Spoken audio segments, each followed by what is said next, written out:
4,000 ang p***tay.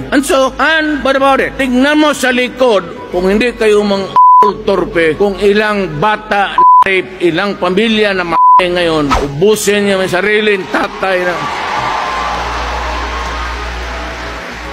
So nga, saan ka nagkakampi? Sa mga kriminal? Fine. Pero sige, magdemanda kayo. Wala akong pakialam. Pati siya yung presidente ng kuletse kayo guto. Sabi ko, wag. Pag magsabi ako, wag. Wag.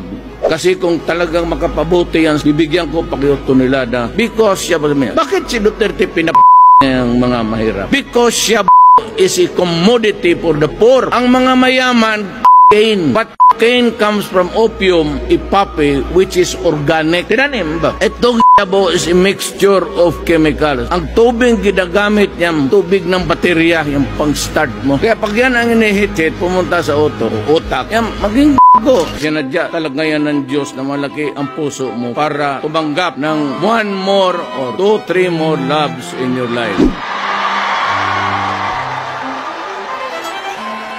Tingnan natin dito sa monitor. Pakipan nga kung sinong nakikita ko dito. O yung tumindig. Pwede na. Saan ka?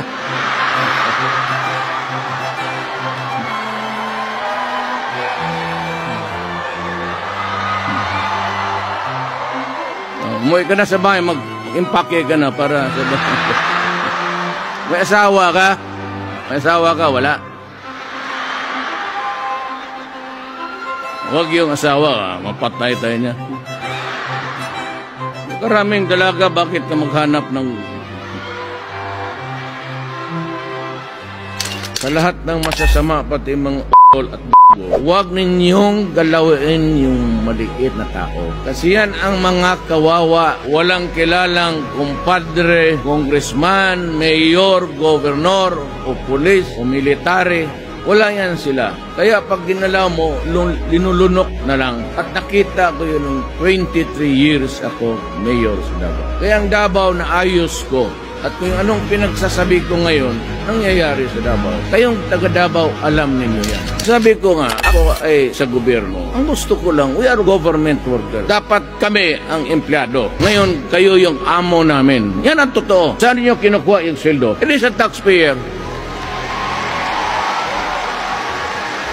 Yung pera na pinapadala nyo, it circulates around. Bibili. Eventually, you pay the tax. Pag bili mo ng asukar, may tax. Pupunta sa gobyerno. Punta ka ng mantika, ayan, gobyerno. So who gets paid? Kami. Kaya ako, kung isang militar, o isang barangay captain, o isang vendor, o isang empleyado, o isang security guard, I only ask, bakit Pilipino ka? Pag Pilipino ka, you have every right na murahin ako kasi baka hindi ka talaga kontento sa trabaho. Empleyado lang ako.